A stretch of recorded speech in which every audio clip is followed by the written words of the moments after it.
The tears burned hotter than the ache in my bruised knuckles. I sat alone on the cold locker room bench. The distant roar of the Friday night football game fading into a hollow hum. My secret, the one I'd buried deeper than my father's disapproval, had clawed its way out tonight, and I was drowning in it. Jake Miller, 18, star quarterback of Jefferson High, wasn't supposed to cry. Not here. Not ever. But the weight of who I waste off who I loved had finally broken me. It started with a whisper in the hallway. A cruel jab from Tommy Grayson, my teammate, who'd seen me linger too long outside the art room, watching Ethan Caldwell sketch in silence. Ethan, with his quiet smile and paint-stained fingers, was everything this small Ohio town wasn't: gentle, open, unashamed. I'd never spoken to him. Not really. But I'd memorized every curve of his face. And Tommy noticed. Faggot. He'd hissed after practice, loud enough for the team to hear. The word hit like a fist, and the laughter that followed was worse. I swung at him, not because I was brave, but because I was terrified. Coach Ryan broke it up, sent Tommy to the showers, and told me to stay behind. I thought I'd get a lecture, maybe a suspension. Instead, I got silence, and then the tears came. Unstoppable. As I collapsed onto the bench, the locker room door creaked open. I froze, wiping my face, but the footsteps were steady, deliberate. Coach Ryan stepped inside, his broad frame filling the doorway. He was 35, with a jaw carved from years of discipline and eyes that saw too much. The door clicked shut behind him, and my heart stopped. "Jake," he said, his voice low, like he was approaching a wounded animal. "What's going on?" I couldn't look at him. My hands gripped the edge of the bench, knuckles white. "Nothing, Coach. I'm fine." "You're not fine." He sat across from me, the bench creaking under his weight. "You don't cry like that over a fight with Tommy Grayson." I wanted to lie, to say it was just team drama, but the truth was a live wire in my chest. Coach Ryan wasn't like the other adults in this town. He didn't preach fire and brimstone or slapbacks with the dads who muttered about those people ruining America. He listened. He saw.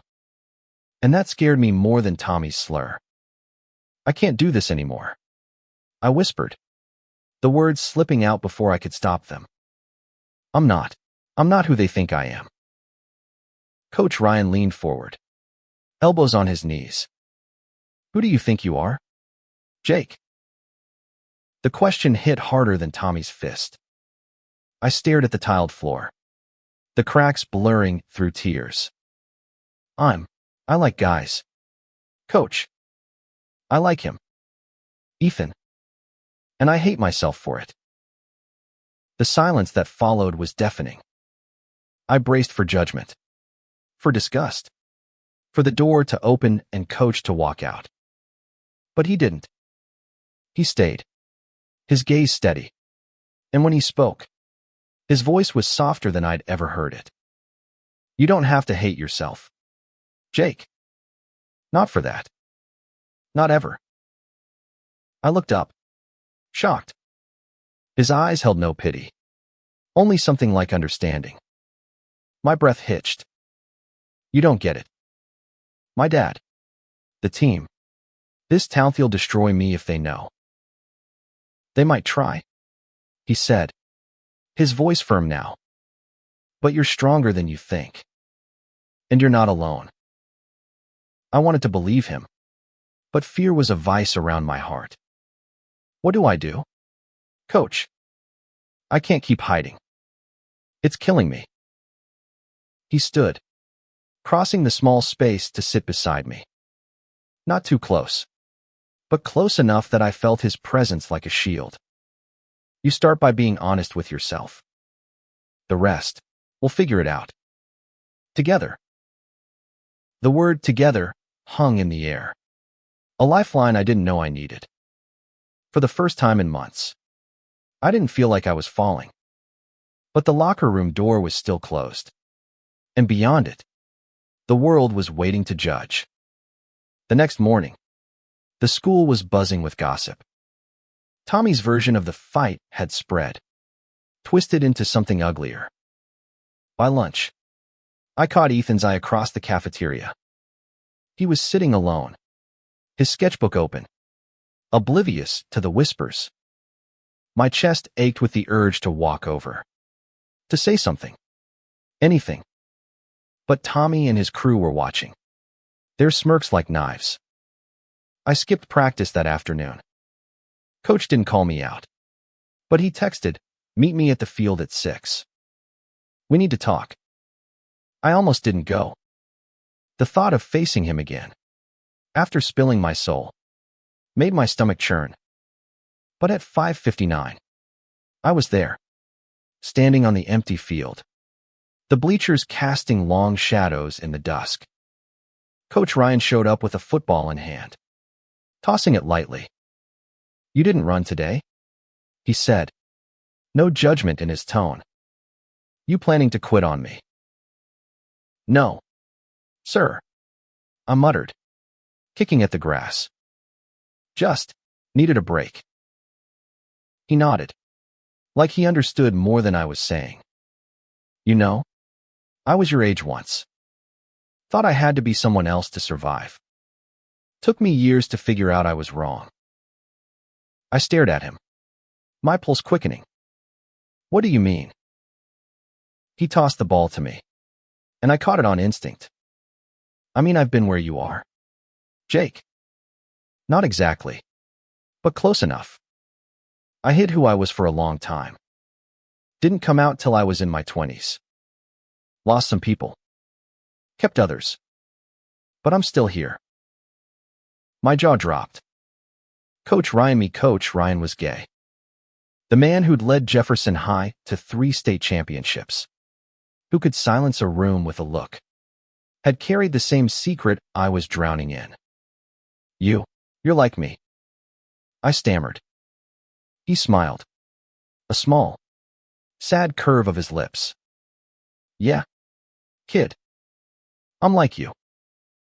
The football slipped from my hands, rolling into the grass.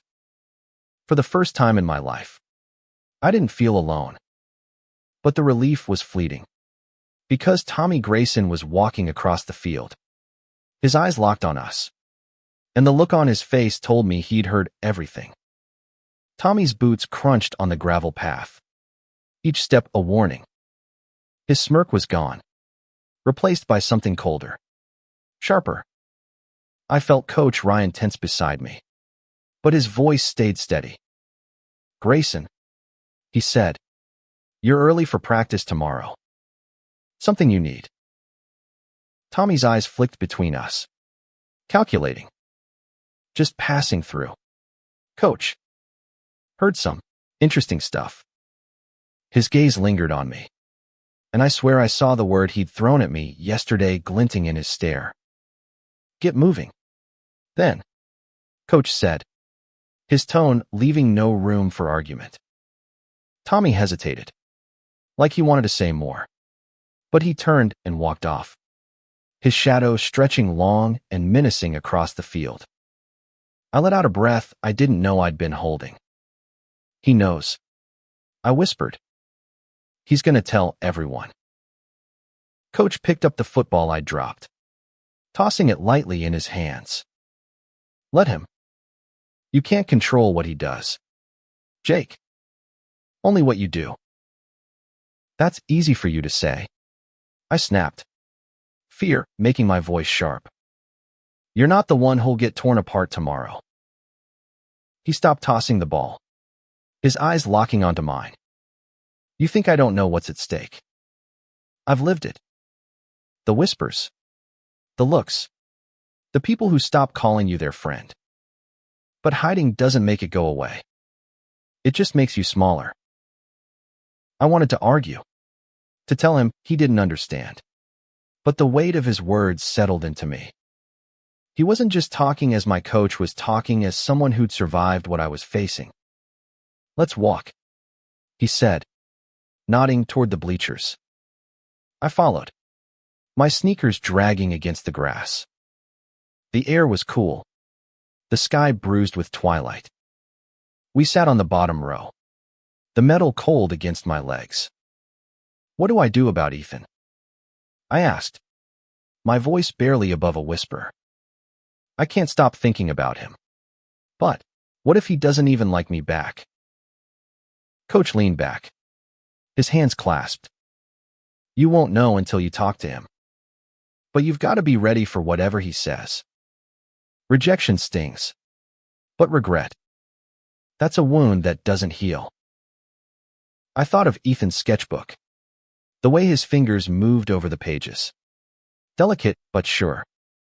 I'd watched him for months, stealing glances in the halls, memorizing the way his dark hair fell into his eyes.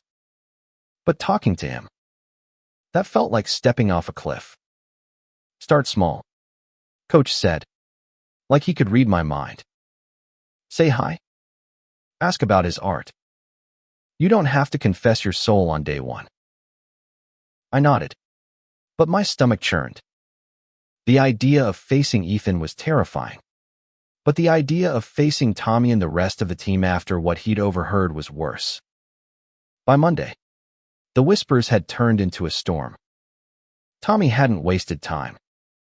In the locker room before practice, the air was thick with sidelong glances and muffled snickers.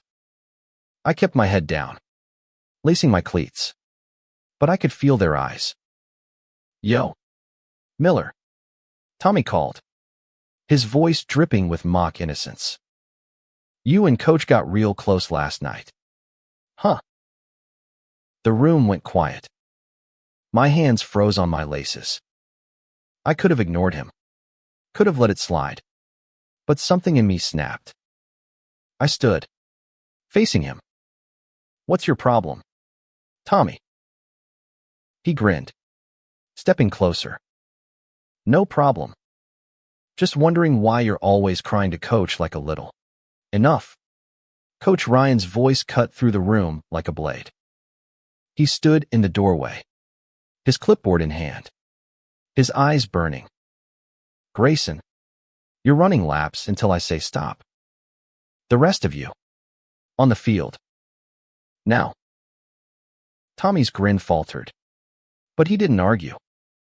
The team shuffled out, leaving me alone with Coach again. He didn't say anything at first, just handed me a water bottle.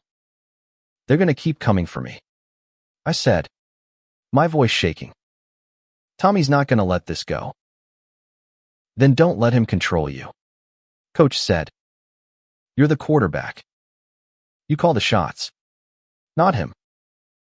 His words were meant to strengthen me, but they only made the weight heavier. I wasn't just fighting Tommy, it was fighting the whole town's expectations. My dad's voice in my head telling me to man up, and the part of me that still wanted to run from who I was. That afternoon, I saw Ethan again. He was in the art room, alone, his sketchbook open to a half-finished drawing of a city skyline. I stood in the doorway, my heart hammering. Coach's advice echoed in my head, "Start small." "Hey," I said, my voice cracking. Ethan looked up, startled, his green eyes catching the light. "Oh. Hey, Jake." I swallowed, my mouth dry. That's a cool drawing." He smiled, small but genuine. "Thanks. It's not done yet." I nodded, my brain scrambling for something else to say. "Can I see it?" He hesitated, then slid the sketchbook toward me. Our fingers brushed as I took it, and my heart stuttered. The drawing was intricate, alive with detail, like Ethan had poured his soul into it. "You're really good," I said, meaning it. He shrugged, but his cheeks flushed. It's just something I do. We talked for a few minutes, awkward, stilted, but real. For the first time, I felt like I wasn't hiding. But as I left the art room, Tommy was leaning against the wall outside, his arms crossed, his eyes gleaming with malice. Careful, Miller, he said, his voice low. People are starting to talk. Tommy's words hung over me like a storm cloud, dark and inescapable. I walked home that evening. The Ohio streets quiet except for the hum of cicadas and the distant bark of a dog.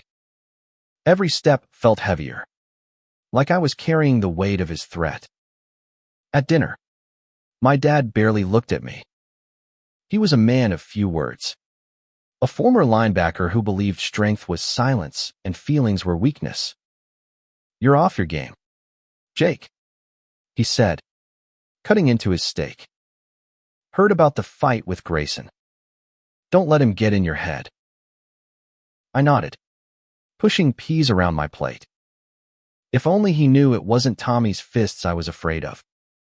It was the truth he could wield like a weapon. The next day at school, I avoided the art room. Ethan's smile had felt like a lifeline, but Tommy's threat made me question everything. What if Ethan heard the rumors? What if he thought I was a coward for not standing up to Tommy? I kept my head down in the halls, but the whispers followed me like shadows. Practice was brutal. Tommy ran his laps, but his smirk never faded. He threw harder than necessary during drills, aiming for me every chance he got. Coach noticed, pulling me aside after a particularly rough tackle. You okay? He asked, his voice low. I wiped sweat from my brow, my chest heaving. He's trying to break me. Coach's jaw tightened. He's trying to break himself. People like Tommy lash out when they're scared of what they don't understand. I wanted to believe him, but Tommy's anger felt personal, like I'd betrayed him by existing. I threw myself into practice, hoping the physical pain would drown out the rest. But when I got to the locker room, my locker was open, my gear scattered across the floor. Scrawled on the inside of the door in black marker was one word: freak. My knees buckled. I sank onto the bench, staring at the word until it blurred. Coach found me there, his face darkening as he saw the mess. Jake, he said, crouching in front of me. This isn't about you. It's about them. I shook my head, my voice breaking. It feels like it's about me. Like I'm wrong for being this way. He put a hand on my shoulder, firm but gentle. You're not wrong. You're human. And anyone who can't see that doesn't deserve your energy.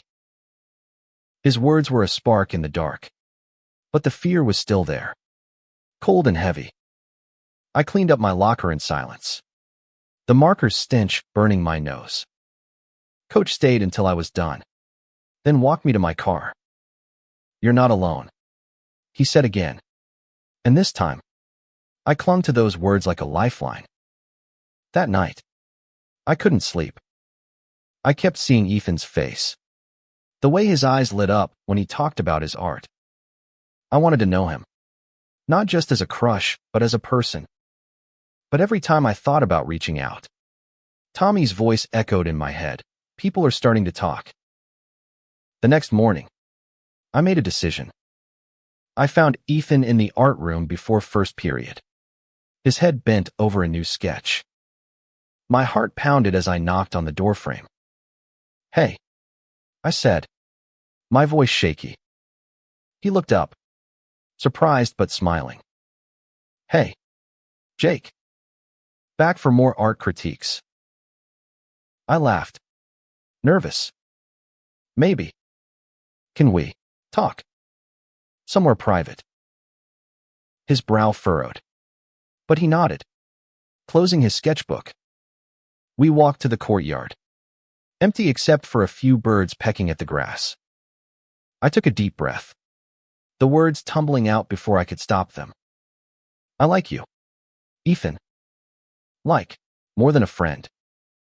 And I'm scared, because people are starting to notice, and I don't know how to handle it. His eyes widened, and for a moment, I thought I'd ruined everything.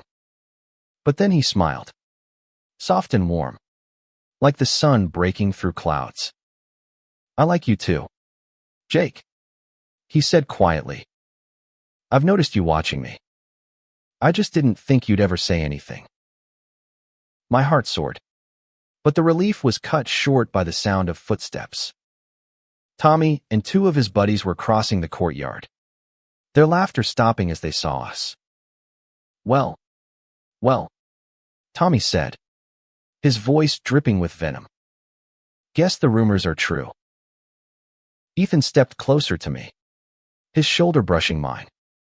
Leave him alone, Tommy, he said, his voice steady despite the fear in his eyes. Tommy's grin was predatory. Oh, I'm not just coming for him. Caldwell, you're in this too. The air in the courtyard felt charged, like the moment before a lightning strike. Tommy's buddies flanked him, their smirks mirroring his. But Ethan didn't back down. His hand brushed mine, a fleeting touch that steadied me. Walk away, Grayson, I said, my voice stronger than I felt. This doesn't concern you. Tommy laughed, a harsh, grating sound. Doesn't concern me. You're making a fool of the team, Miller. And now you're dragging your little boyfriend into it. Ethan's jaw tightened, but he didn't flinch. You don't get to decide who we are, Tommy. The words hit me harder than they should have. Ethan's courage, his refusal to hide, made my own fear feel like a betrayal. I wanted to stand tall like him, but my legs felt like they'd give out. Tommy took a step closer, his voice dropping low. You're gonna regret this. Both of you. Before I could respond, a shadow fell over us. Coach Ryan appeared, his clipboard tucked under his arm, his presence like a wall between us and Tommy. Problem here?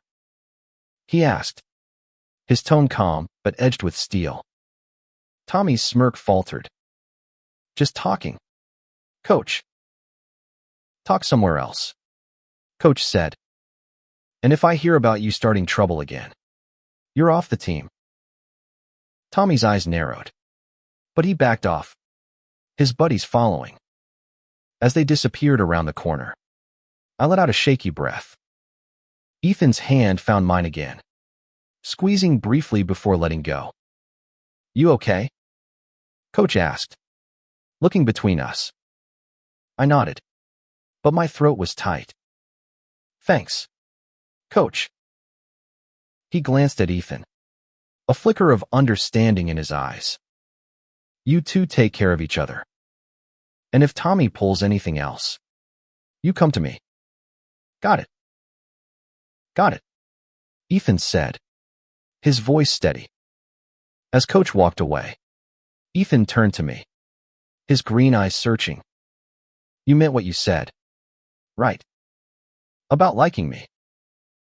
I swallowed, my heart racing. Yeah, I meant it. He smiled, and for a moment, the world felt right. But the moment didn't last. By lunch, the rumors had spread like wildfire. People stared as I walked through the cafeteria, their whispers a low hum that made my skin crawl. Ethan sat at his usual table, his sketchbook open, but I could tell he felt it too.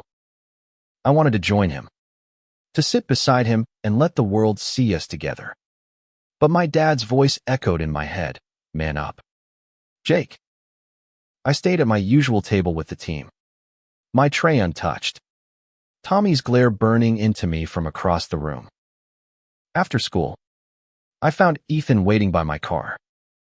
You didn't sit with me, he said, not accusing, just stating a fact. I rubbed the back of my neck, guilt twisting in my gut. I know. I froze.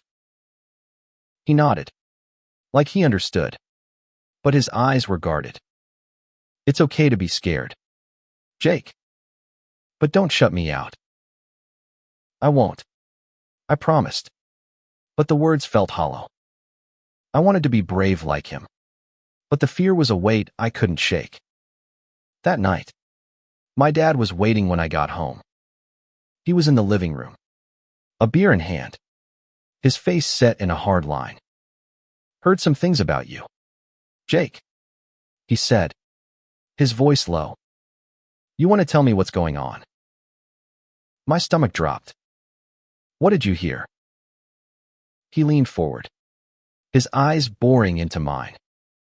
That you're hanging around with that Caldwell kid. People are saying stuff. Stuff I don't want to believe. I wanted to tell him the truth. To say I liked Ethan and I wasn't ashamed. But the look in his eyes, the same look he gave me when I missed a pass or lost a game, made the words stick in my throat. It's nothing, Dad. I lied. My voice barely audible. Just rumors. He stared at me for a long moment, then leaned back. Better be. You've got a future, Jake. Don't throw it away. I nodded, my chest tight, and escaped to my room. I lay on my bed, staring at the ceiling. Ethan's words echoing, don't shut me out. But I was shutting everyone out, Ethan. Coach. Even myself. The next day, things got worse. Someone had taped a photo to my locker, a blurry shot of me and Ethan in the courtyard. Our hands touching. Scrawled across it in red marker was fags. I ripped it down, my hands shaking. But the damage was done. The hall was crowded, and everyone saw. Ethan found me later, his face pale. I saw it, he said. Are you okay? No, I admitted, my voice raw.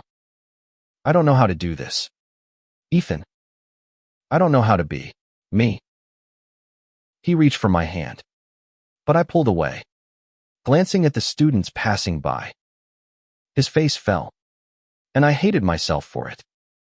You don't have to hide, he said softly. Not from me. But I was hiding, and the shame of it burned. I wanted to be the person Ethan saw, the person Coach believed in. But with every whisper, every stare, I felt myself slipping further into the dark. The photo haunted me all day, its red scrawl seared into my mind. By the time practice rolled around, I was a mess, fumbling passes and missing cues. Tommy's smirk followed me across the field, his eyes saying he knew exactly who'd left that picture. Coach called me over after practice, his face unreadable. You're distracted, Jake. Want to tell me why? I hesitated, then pulled the crumpled photo from my bag and handed it to him. His jaw tightened as he looked at it, his fingers curling around the edges. This ends now, he said, his voice low and dangerous. I'm handling it. Coach, don't, I pleaded. It'll only make it worse. He shook his head. You don't get it, Jake. Letting this slide is what makes it worse. You deserve better than this. His words hit hard, but they didn't erase the fear. I skipped dinner that night, unable to face my dad's scrutiny. Instead, I drove to the park, sitting on a bench by the empty baseball diamond, trying to make sense of the chaos in my head. Ethan texted me, "Can we talk?" I'm at the art room. I stared at the message, my thumb hovering over the reply button. I wanted to see him, but the thought of facing him after pulling away in the hall made my chest ache. Still, I drove to school, the art room's light glowing like a beacon in the dark. He was there, sketching, his movements tense. When he saw me, he set his pencil down, his eyes guarded but soft. "I'm sorry," I said, the words spilling out. "For today? For being a coward?" He stood, crossing the room to stand in front of me. "You're not a coward, Jake. You're scared. There's a difference." I shook my head, tears burning my eyes. "I don't know how to do this. I want to be with you. But every time I try, it feels like the world's gonna end." He reached for my hand, and this time, I didn't pull away. His touch was warm, grounding. "The world's not ending," he said. "It's just changing, and we'll figure it out together." I wanted to believe him, but the photo, Tommy's threats, my dad's words, they were a chorus of doubt in my head. Still, I held on to Ethan's hand, letting his strength anchor me. The next day, Coach called a team meeting before practice. The locker room was tense, the air thick with anticipation. He stood at the front, the crumpled photo in his hand, his eyes scanning every face. "Someone here thinks it's okay to bully their teammate," he said, holding up the photo. "This stops now. If I find out who did this, you're done. Not just off the team, out of this program for good." Tommy shifted in his seat, his face pale. The rest of the team was silent, their eyes darting between me and Coach. I felt exposed, raw, but Coach's presence was a shield. "Jake's one of us," Coach continued, his voice steady. "And if any of you have a problem with who he is, you have a problem with me." "Understood." A few guys nodded. Others looked away. Tommy stayed silent, but I could feel his anger simmering. After the meeting, Coach pulled me aside. "I meant what I said. Jake, you're not alone in this." I nodded, my throat tight. "Thanks, Coach, for everything." But the victory was short-lived. That night, my dad confronted me again, his voice colder than before. "I got a call from Tommy's dad. Said you're causing trouble on the team. Said you're confused." My heart sank. "Dad, I'm not confused. I know who I am." His face hardened. "You're my son. You're not that." The words cut deeper than Tommy's slurs. I wanted to scream, to tell him I was still his son, still the kid who'd thrown passes in the backyard with him. But I couldn't. I just stood there, silent, as he walked away. The next day, Ethan found me in the library, his sketchbook tucked under his arm. "You look like you haven't slept," he said, sitting across from me. "I haven't," I admitted. "My dad, he knows. And he's not okay with it." Ethan's face softened. "I'm sorry, Jake." My parents weren't thrilled either. At first. It took time. Time. I repeated, the word heavy. "I don't know if I have that." He reached across the table, his fingers brushing mine. "You have me. And Coach, we're in this with you." His words were a lifeline, but the fear was still there, gnawing at me. Tommy's silence worried me more than his threats. He was planning something, and I knew it wouldn't be small. The days blurred into a tense rhythm of school, practice, and avoiding Tommy's glare. Ethan became my anchor, his quiet strength pulling me through the whispers and stares. We met in secret lunch in the art room, late-night texts, stolen moments in the library. Each one felt like a rebellion against the world trying to tear us apart. But Tommy wasn't done. On Friday, before the big game against Lincoln High, I found a note slipped into my locker. You're done. Miller. Tonight. No signature. But I knew his handwriting. My stomach churned as I crumpled it, shoving it into my pocket. Ethan caught me in the hall, his eyes narrowing at my expression. What's wrong? I showed him the note, my hand shaking. His face darkened, but he kept his voice calm. He's just trying to scare you. Don't let him win. I'm trying, I said, my voice raw. But what if he does something tonight?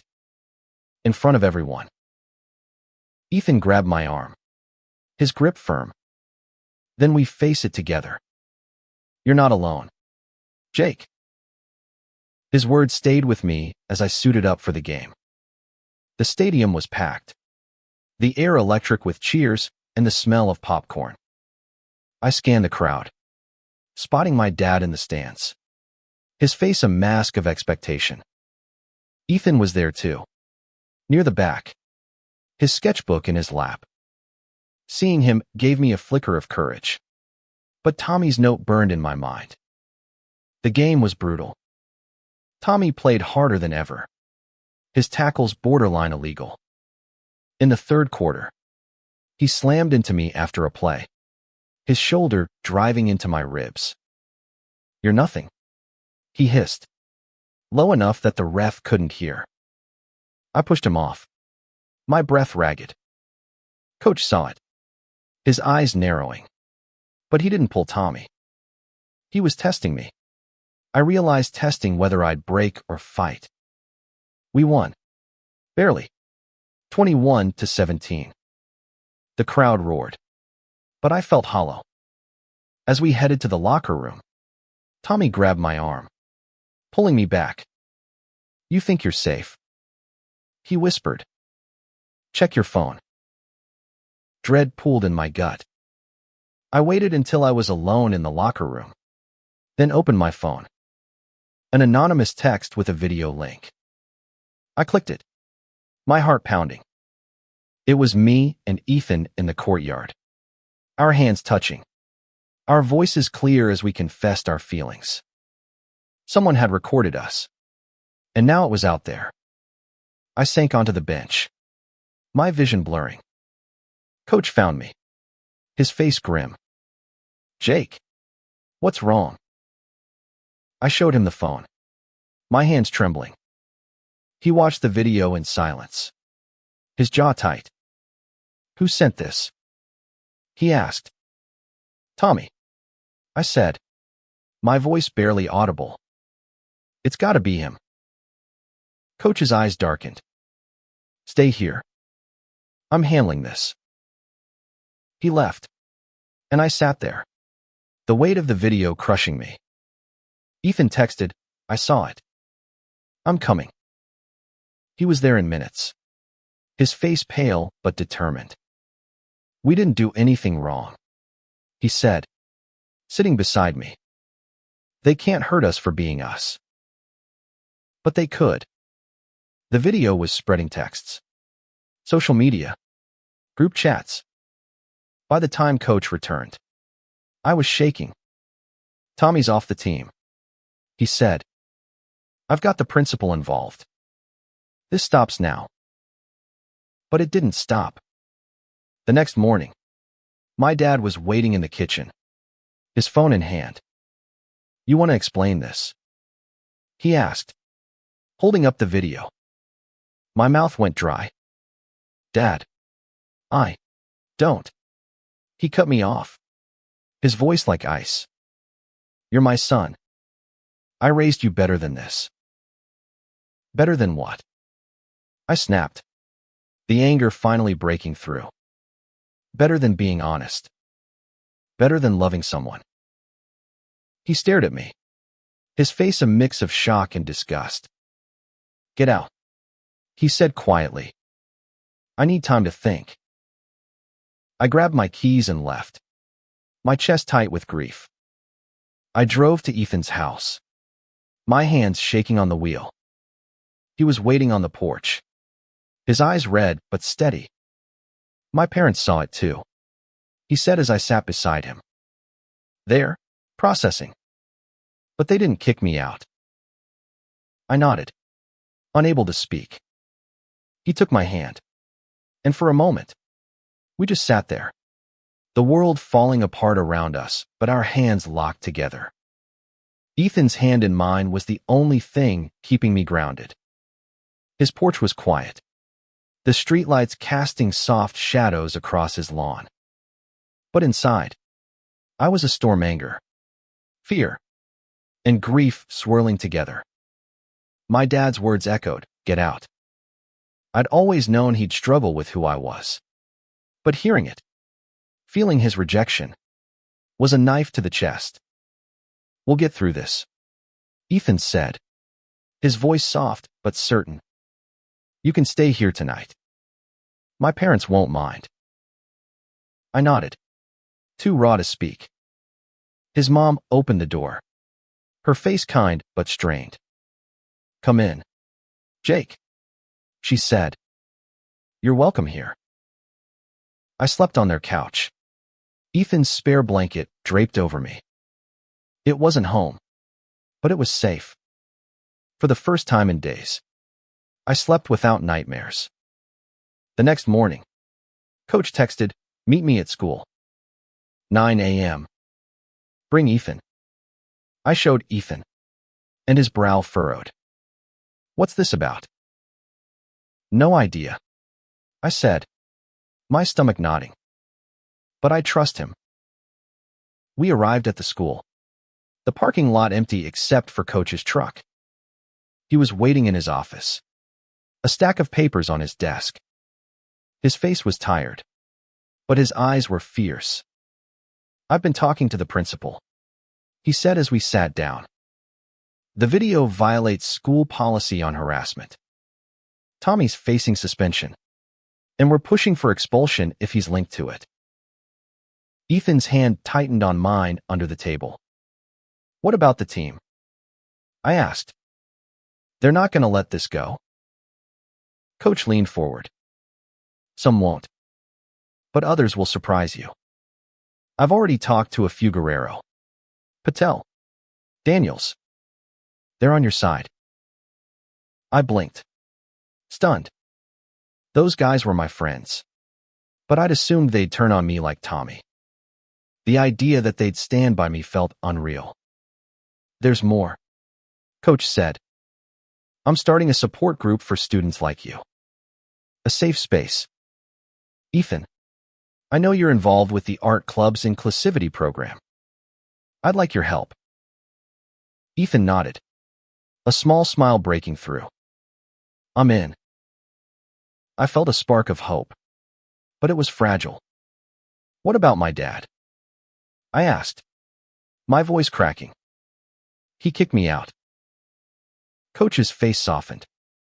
"Give him time, Jake. He's reacting from fear, not hate. I'll talk to him if you want." I shook my head, the wound too fresh. "Not yet." We left the office, Ethan's hand in mine as we walked to his car. For the first time, I didn't care who saw. Let them stare. Let them talk. I was done hiding. But the world wasn't done with us. That afternoon, Tommy cornered me outside the gym, his face twisted with rage. "You think you can ruin my life and walk away?" He spat. "You ruined your own life," I said, my voice steady despite the fear. "You don't get to control me anymore." He lunged, but Ethan was there, pulling me back. Before Tommy could swing, Coach appeared, his voice booming. "Grayson, back off." Tommy froze, his fists clenched. Coach stepped between us, his eyes burning. "You're done here. Go home." Tommy glared, but he left, his steps heavy with defeat. I knew it wasn't over. He'd find another way to lash out, but for now, we'd won. That night, Ethan and I sat in his backyard, the stars bright above us. You were brave today, he said, his head resting on my shoulder. I don't feel brave, I admitted. I feel like I'm falling apart. He turned to face me, his eyes soft. You're not falling apart. You're becoming who you're meant to be. He kissed me then, soft and tentative.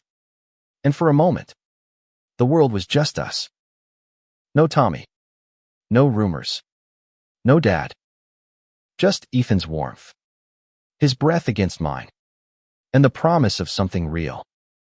But reality crashed back the next day. My dad called.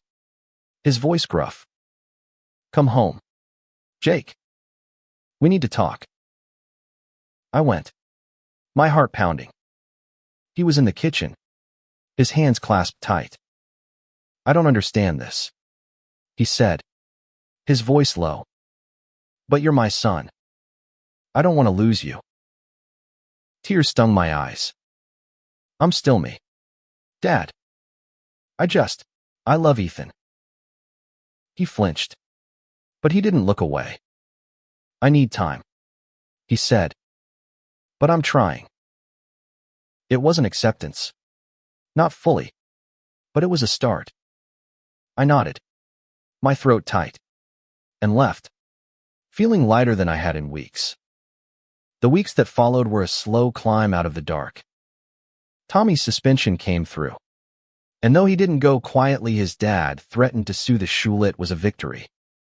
The team was divided. But Guerrero, Patel, and Daniel stood by me. Their support a quiet strength I hadn't expected. Practice wasn't easy, but it was bearable, especially with Coach watching my back. Ethan and I grew closer. Our relationship no longer a secret. We held hands in the halls, sat together at lunch, and ignored the stares. Some kids whispered. Others smiled. The support group Coach started became a lifeline, a place where I could talk without fear. Ethan helped lead it, his passion for inclusivity inspiring everyone, including me. My dad was still struggling, but he was trying. We talked more. Awkward at first, but real. He met Ethan one Sunday over dinner. His questions stiff but genuine. Ethan answered with his usual grace. And by the end, my dad managed a small smile. It wasn't perfect, but it was progress.